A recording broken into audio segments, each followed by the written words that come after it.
Class 11th गृह विज्ञान home science का फर्स्ट चलिए चैप्टर। फ्रेंड्स, पढ़ते हैं नवबोध गृह विज्ञान कक्षा 11वीं का पहला चैप्टर, जिसका नाम है कोशिका एवं ऊतक।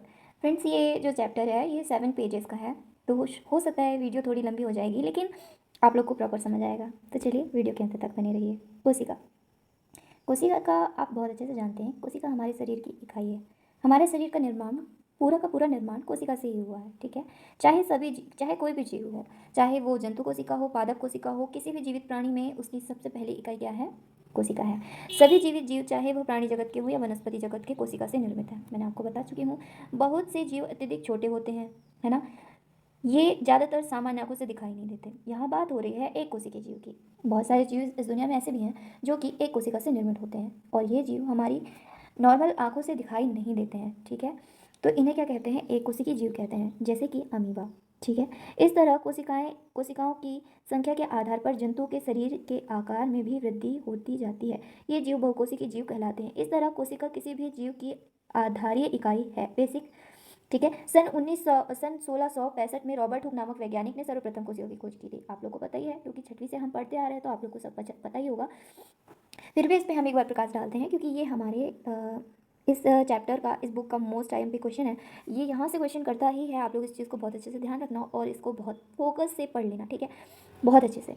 अनेक प्रयोगों के उपरांत उन्होंने जाना कि वनस्पति एवं जंतु कोशिका की रचना लगभग एक समान होती है। बहुत सारे प्रयोग किए, क्योंकि कोशिकाएं अलग अलग जगह से ली गई है, तो उनने इस जंतु कोशिका में भी और पादप कोशिकाओं में भी ऐसी बहुत सारी अलग अलग कोशिकाओं में बहुत सारा प्रयोग किया, चेक किया कि ये कोशिकाएं कैसे निर्मित हुई हैं। तो जाना कि कुछ छोटी सी डिफरेंस है, कुछ छोटा सा अलगाव है दोनों में। ठीक है, इस तरह वैज्ञानिकों ने कोशिकाओं के बारे में निम्नलिखित तथ्य प्रस्तुत किए। बहुत सारे वैज्ञानिक अब सिर्फ कोशिकाओं को ही सर्च कर रहे हैं, वो देख रहे हैं कि कोशिकाओं में क्या क्या चीज़ें हैं। तो इन लोगों ने आप लोग के लिए 5 पॉइंट्स यहाँ पर दिए हुए हैं। इन सभी 5 पॉइंट्स में हम देखते हैं, सभी जीव कोशिकाओं से बने हैं, वनस्पति भी और जीव जंतु भी। ठीक है, पहला पॉइंट। दूसरा है, कोशिकाएं अनुवांशिक गुणों के वाहक हैं। अनुवांशिक गुण मतलब हेरिडिटी। हेरिडिटी मतलब हम अपने मम्मी पापा से काफ़ी सारी चीज़ों को, काफ़ी सारी गुणों को मैच करते हैं। जैसे कई बार हमारा चेहरा सेम होता है, कई बार हमारी हरकतें सेम होती है, बात करने का तरीका सेम होता है, आवाज़ सेम होती है। तो ये सारी चीज़ें क्या कहलाती है? हेरिडिटी। नए जीवों की रचनात्मक इकाई मतलब कि एक नया जीव, एक नई चीज़ बन रही है, उसमें भी जो मेन जो रचनात्मक इकाई है, जिसकी पहले बहुत बात हो चुकी है, वो है कोशिका। ठीक है, कोशिकाओं में होने वाले जैविक क्रियाओं के कारण ही जीवों में क्रियाएं संभव है। ठीक है, कोशिकाओं में परिवर्तन होते हैं, जैविक क्रियाएं होती हैं। जैसे कि एक कोशिका बहुत सारे काम करती है, आगे आप लोग पढ़ोगे। पांचवा है, नए जीव की उत्पत्ति का आधार कोशिकाएं हैं। यहाँ सब अगर पॉइंट्स आप लोग एक साथ देखें, एक साथ मिला करके उसे समझें, तो सब एक ही चीज़ कहना चाहते हैं कि हमारे जीवन की बेसिक यूनिट हमारी कोशिका ही है। मेन जो है वो कोशिका है। ठीक है, एक कोशिकीय जीव जैसे अमीबा, पैरामीशियम आदि में एक ही कोशिका सभी प्रकार के कार्यों को संपन्न करती है, परंतु बहुकोशिकीय जीवों में अलग अलग कोशिकाएं अलग अलग कार्य संपादित करती है। अब भाई, एक कोशिकीय जीव है, क्योंकि उसके अंदर और कोशिकाएं नहीं है, तो उत्सर्जन, संवहन, भोजन, चालन, ये सारी क्रियाएं वो एक ही कोशिकाओं से संपन्न करेगा। परंतु बहुकोशिकीय जीवों में अलग अलग कार्य अलग अलग संपादन से होते हैं। जैसे कि कार्यों का संपादन करती हैं, जैसे कि बहुत सारे कार्य करते हैं। हमारा प्रजनन कार्य हो गया, पाचन कार्य हो गया, संवहन कार्य हो गया। कार्य के आधार पर उनकी उत्पत्ति होती जाती है, ये ऊतक का निर्माण करते हैं। बहुत सारी कोशिकाएं मिलकर के क्या बनाते हैं? एक ऊतक बनाते हैं। ठीक है, बहुकोशिकीय जीवों में चूंकि कोशिकाएं श्रम विभाजन करके अपना कार्य दक्षता से संपन्न करती है, अतः ये जीव अधिक आयु तक जीवित रहते हैं। जब बहुत सारे लोग मिलकर के कोई काम करते हैं ना, तो वो काम बहुत अच्छा होता है।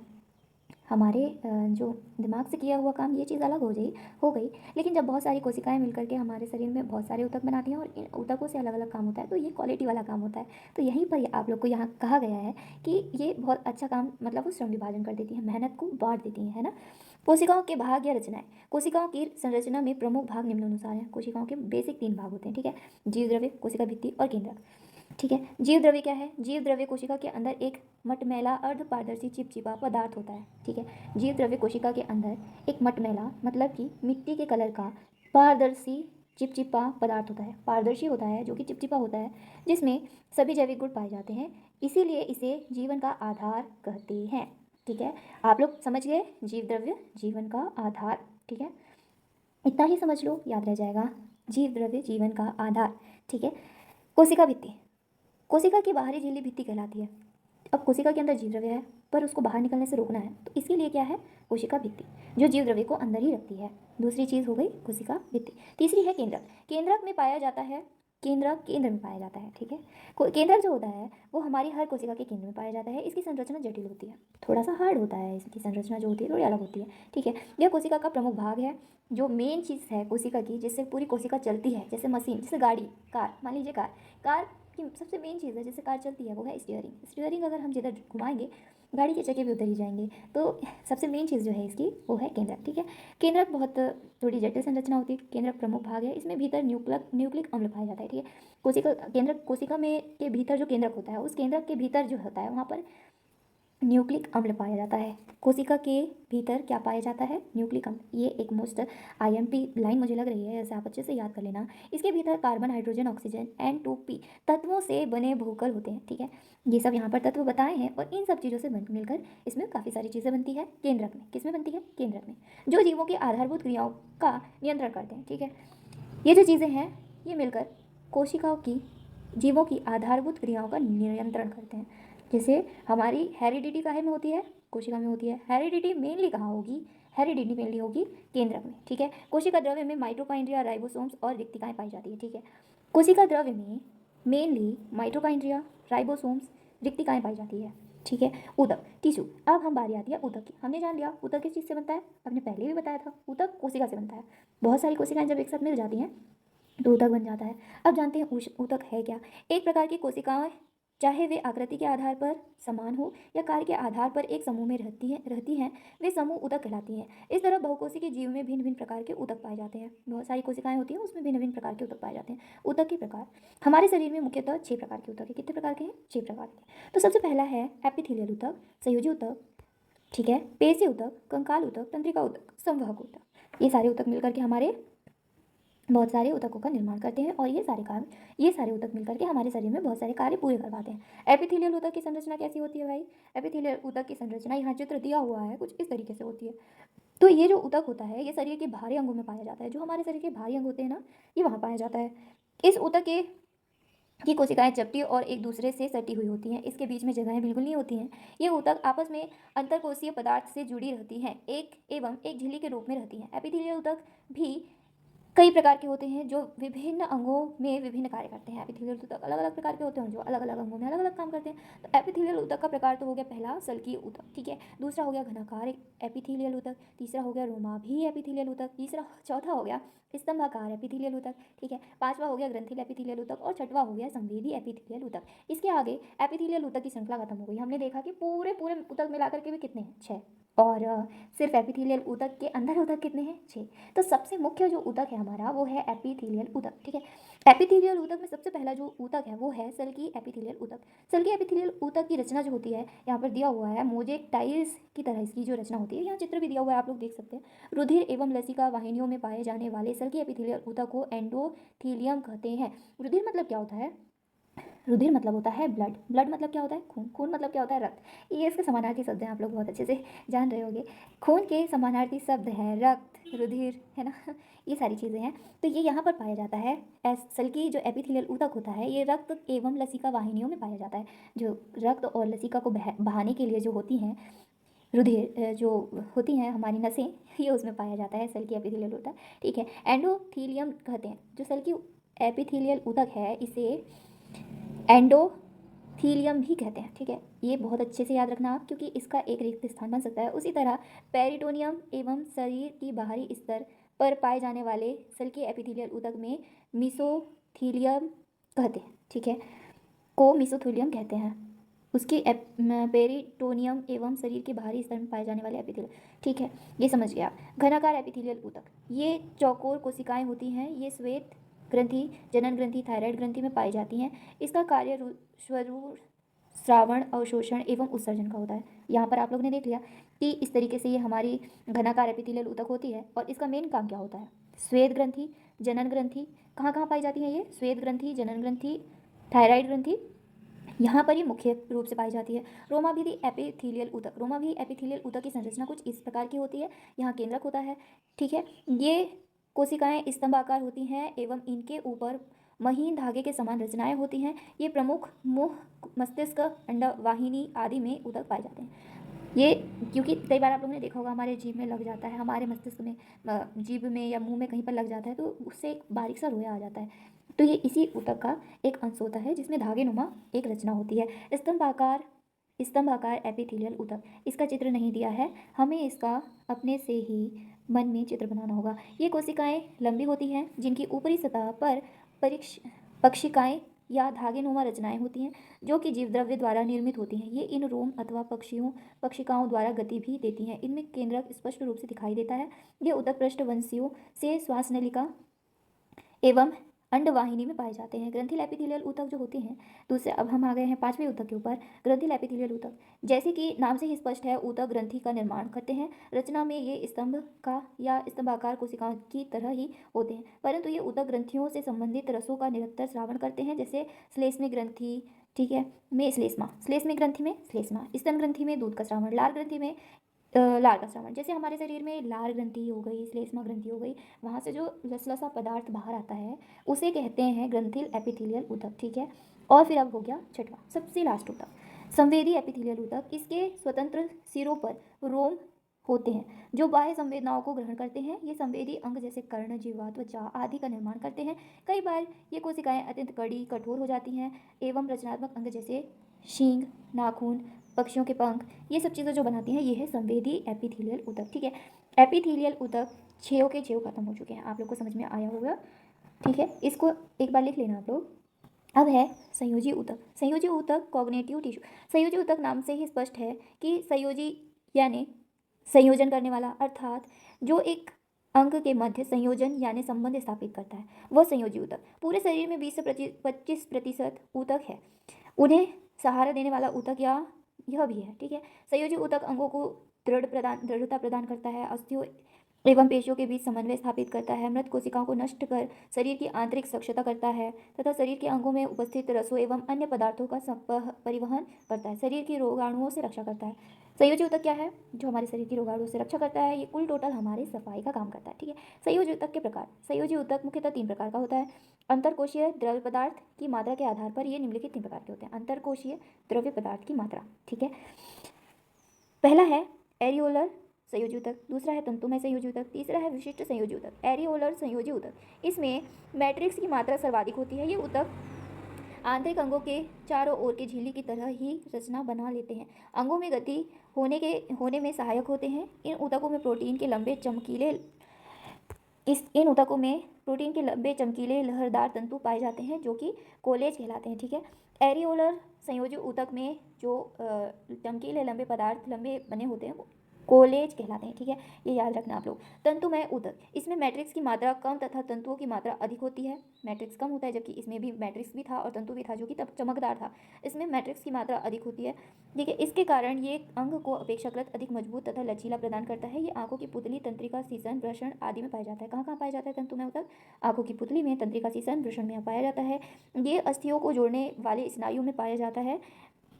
इसी तरह अस्थियों के बीच में भी तंतुमय ऊतक मौजूद होता है, इसे लचीलेपन के कारण यह अस्थियों को मोड़ता है, ठीक है। विशिष्ट संयोजी ऊतक, ये ऊतक में विशेषताएं लाए हुए होते हैं। वशीय ऊतक, रंगीन संयोजी ऊतक, ठीक है। संयोजी ऊतक, वशीय संयोजी ऊतक क्या है? इन कोशिकाओं में वसा का जमाव होता है। वशीय ऊतक शरीर को आकृति प्रदान करते हैं, जैसे नितंब, स्तन, त्वचा। इसमें ऊँट के कुबड़, जानवरों में पूंछ, ये सब चीज़ें कैसे बनी है? वशीय संयोजी ऊतक से, ठीक है। विशिष्ट संयोजी ऊतक के अंदर जो वशीय संयोजी ऊतक है उससे बनी हुई है क्या चीज़ें? जो हमारे नितंब हो गए, स्तन हो गए, ये सब चीज़ें। नितंब मतलब क्या होता है जानते हैं आप लोग? नितंब मतलब होते हैं कूले। और स्तन मतलब क्या होता है? स्तन मतलब होता है ब्रेस्ट। त्वचा मतलब क्या होता है? त्वचा मतलब तो आप लोग जानते ही होंगे। ऊँट की कुबड़ यानी क्या होता है? जो ऊँट के पीठ में उठा हुआ भाग होता है उसको ऊँट की कुबड़ कहते हैं, ठीक है। फिर उसके बाद में है रंगीन संयोजी ऊतक। ये त्वचा में डर्मिस के नीचे के होता है। रंगीन कणों के कारण त्वचा, आँखों आदि अंगों में रंग प्रदान करता है। ये रंगीन कण मिलेनिन कहलाते हैं। मिलेनिन से क्या बनते हैं? रंग। रंगीन कण क्या कहलाते हैं? मिलेनिन, ठीक है। पेशी ऊतक, शरीर के आंतरिक तथा बाह्य अंगों की गति के लिए पेशी ऊतक पाए जाते हैं। ये 2 प्रकार के होते हैं, रेखित पेशी और अरेखित पेशी। रेखित पेशी, इसके बीच बीच में रेखाएं पाई जाने वाली कण, इन्हें रेखित पेशी कहते हैं। इन पेशियों पर मस्तिष्क का नियंत्रण होता है, अतः इन्हें ऐच्छिक पेशी भी कहते हैं। जो रेखित पेशी होती है ये ऐच्छिक होती है, इसमें हम अपनी इच्छा से काम करवा सकते हैं। ऐच्छिक पेशी और अनैच्छिक पेशी के बारे में तो आप लोग जानते ही होंगे। इसके तंतु लंबे एवं असाखित होते हैं। ये पेशी इच्छानुसार गति करने के कारण थक भी जाती है एवं इनके बीच बीच में विश्राम की आवश्यकता होती है। ठीक है, जो हमारी ऐच्छिक पेशी होती है वो बीच बीच में थक जाती है और इन्हें आराम की आवश्यकता जरूर होती है। ये आराम थोड़ी देर करती है। और फिर हो गया अरेखित पेशी होता है। ये जो होती हैं इसमें रेखाएं नहीं होती हैं, पर इस प्रकार मस्तिष्क का नियंत्रण भी नहीं होता, अतः ये अनैच्छिक पेशी कहलाती है। ये अनैच्छिक क्रियाएं हृदय का धड़कना, भोजन का पचना, श्वास लेना, ये सब अनैच्छिक क्रिया करवाती हैं और ये हमेशा अपना काम चालू ही रखती हैं। ठीक है, इन्हीं पेशियों का एक प्रकार हृदय पेशी भी है। ये अत्यधिक मजबूत एवं लचीली होती है। हृदय पेशी बहुत ज़्यादा मजबूत होती है क्योंकि उसका काम हमेशा बहुत खतरनाक तेजी से चलता रहता है। ठीक है, चौथा है कंकाल ऊतक। शरीर को आकृति प्रदान करने का कार्य अस्थियों का होता है। अस्थियों की रचना कंकाल ऊतक द्वारा होती है। ये ऊतक दो प्रकार के होते हैं। जो कंकाल ऊतक है मुख्यतः दो प्रकार के, उपास्थि और अस्थि। उपास्थि क्या होती है? लचीली हड्डी को उपास्थि कहते हैं और कड़ी हड्डी को अस्थि कहते हैं। उपास्थि कठोर या कुछ लचीली होती है। इसकी कोशिकाएं कॉन्ड्रेन नामक पदार्थ का स्राव करती है। ये मैट्रिक्स का निर्माण करती है। मैट्रिक्स में कैल्शियम नामक लवण न होने के कारण इसमें लचीलापन होता है। ये ऊतक कान, नाक, जोड़ों में के मध्य में कोशिकाओं के बीच बीच में होती हैं। ये धक्का सहने की योग्यता रखती है का काम करती है, जो धक्का सहने का काम करती है। इसीलिए इन अंगों में चोट आने पर उपास्थि अपने लचीलेपन का फायदा उठाकर अंगों को अधिक नुकसान से बचा लेती है। अस्थियां उपास्थि की अपेक्षा अधिक कड़ी एवं मजबूत होती हैं। ये शरीर की आकृति को निश्चित रखती है। जो हमारी अस्थियां हैं वो जो रहती है वो थोड़ी कड़ी होती है और ये हमारे शरीर को एक आकृति प्रदान करती है। ठीक है, बड़ी एवं लंबी अस्थि यहाँ भीतर से खोखली होती है। इसके भीतर अस्थि मज्जा, बोन मैरो भरा होता है। अस्थि कोशिका एवं रक्त के मध्य पदार्थ का विनिमय होते रहता है। तंत्रिका ऊतक, पांचवा हमारा हो गया तंत्रिका ऊतक। आप लोगों ने अस्थि को तो समझ ही लिया होगा, ये भी हमारी एक ऊतक है जो कि कोशिकाओं से मिलकर बनी हुई है। ठीक है, तंत्रिका ऊतक, ये ऊतक तंत्रिका तंत्र की रचना करते हैं तथा तंत्रिका कोशिका के दो भाग होते हैं, साइटोन और न्यूरॉन। साइटोन यानी कोशिका का मुख्य भाग जिसके भीतर जीवद्रव्य तथा केंद्रक होता है। यह जीवद्रव्य साइटोप्लाज्मा कणिकामय होते हैं। ये कणिकाएं पोषण का कार्य करती हैं। साइटोन से अनेक प्रवर्ध निकलते हैं जो डेंड्रॉन कहलाते हैं। इन डेंड्रॉन में धागेनुमा पतली रचनाएं निकलती हैं। ये डेंड्रॉइड्स कहलाती है। नीचे के हिस्से में लंबा प्रवर्धन निकलता है जो एक्सॉन कहलाती है। यह बीच में शाखा रहित होते हैं परंतु नीचे जाकर अनेक शाखाओं में विभक्त हो जाते हैं। ऐसी कोशिकाओं में साइटोन एवं एक्सॉन सम्मिलित होते हैं, न्यूरॉन कहलाती हैं। तंत्रिका ऊतक न्यूरॉन से बनी होती है, बंडल होती हैं, न्यूरॉन्स की बंडल होती हैं। तंत्रिका ऊतक न्यूरॉन्स की बंडल होती हैं। तंत्रिका ऊतक दो प्रकार के कार्य करती हैं। अपवही तंत्र कोशिकाएं संवेदनाओं को केंद्रीय तंत्रिका तंत्र के मुख्य भाग यानी मस्तिष्क तक पहुंचाना। अविवाही तंत्रिका कोशिकाएं ये मस्तिष्क के अंगों तक संवेदनाओं को लाती हैं। इसी विधि के द्वारा शरीर में मस्तिष्क के सूचनाओं का आदान प्रदान होता है। शरीर और मस्तिष्क में सूचनाओं का आदान प्रदान होता है। तंत्रिका ऊतक द्वारा रिफ्लेक्स एक्शंस होता है जो कि छोटी मोटी दुर्घटनाओं से बचाती है। ठीक है, संवहक ऊतक क्या है? ऐसी ऊतक जो संवहन का कार्य करती हैं संवहन ऊतक कहलाते हैं। जैसे रक्त, लसिका। रक्त क्या है? रक्त हमारे शरीर में 5 लीटर रक्त होता है। हमारे शरीर में लगभग 5 लीटर रक्त होता है। रक्त खून है, लसिका है, रुधिर है। लसिका जो होता है वो रक्त के अंदर होता है। अभी पढ़ते हैं। यह हरे लाल रंग का तरल पदार्थ है जो रुधिर वाहिनियों में लगातार प्रवाहित होते रहता है। रक्त में कणिकामय हिस्से तथा तरल हिस्से दोनों शामिल होते हैं। कणिकामय हिस्से रक्त को गाढ़ापन प्रदान करती है। ये कणिकाएं 3 प्रकार की होती है। लाल रक्त कणिकाएं आरबीसी, इसमें कोशिकाएं हल्के पीले रंग की चपटी तस्तरी की आकृति की होती है। समूह में ये लाल रंग दिखाई पड़ता है। संख्या में सर्वाधिक कणिकाओं में आयरन हीमोग्लोबिन के रूप में मौजूद होती हैं। ये हीमोग्लोबिन ऑक्सीजन का वहन करती हैं। ठीक है, श्वेत रक्त कणिकाएं नियमित आकार की कोशिकाएं होती हैं। इसमें हीमोग्लोबिन नहीं होता है क्योंकि ये रोगाणुओं को नष्ट कर देती है, अतः इसे सैनिक या प्रहारी कोशिकाएं भी कहते हैं। इनकी संख्या आरबीसी से कम तथा आकार में बड़ी होती है। थ्रोम्बोसाइट्स, इसका कार्य रक्त का थक्का जमाने में मदद करता है। इसमें 50% प्रोटीन और 15% वसा होता है। फिर है लसिका, लिम्फ क्या होता है? जो हमारी रक्त कोशिकाएं रक्त होता है, प्लाज्मा होता है, वहाँ से लसिका प्लाज्मा की तरह ही संरचना होती है। कोशिकाओं की दीवारों से छन कर निकलने वाला तरल रंगहीन पदार्थ ही लसिका कहलाता है। इसका कार्य पोषण पदार्थों का संवहन करना है। यह भोज्य पदार्थ के साथ साथ ऑक्सीजन का परिवहन भी करता है। ठीक है, यह रोगाणुओं को नष्ट कर घावों को शीघ्रता से भरने में सहायक होता है। स्मरण बिंदु, इसमें स्मरण बिंदु मैं पूरे होम साइंस में बता रही हूँ, पूरी होम साइंस की बुक में बता रही हूँ।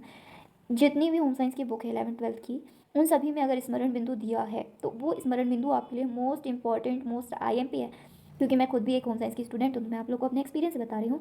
उसमें बहुत सारे आपके अभ्यास दिए होते हैं, उसमें बहुत सारी ऐसी चीज़ें दी हुई होती है जिससे आप आसानी से बहुत सारे क्वेश्चन के आंसर सॉल्व कर सकते हो, ठीक है। तो इसमें स्मरण बिंदु बहुत कम दिया हुआ है, जो कि पहले हम पढ़ चुके हैं, तो या आप पढ़ लेना, और ये अभ्यास के कुछ क्वेश्चन हैं, इन्हें भी आप सॉल्व कर लेना। तो इस तरीके से हमारा यहाँ पर फर्स्ट चैप्टर जो है ख़त्म होता है। इस चैप्टर का पीडीएफ भी मैं आप लोग को लिए डाल दूँगी, आप लोग इसका पीडीएफ देख लेना और इसे डाउनलोड कर लेना। बुक लेने की ज़रूरत नहीं है, बुक बहुत महंगी है मार्केट में, ठीक है। ओके बाय, फिर मिलते हैं।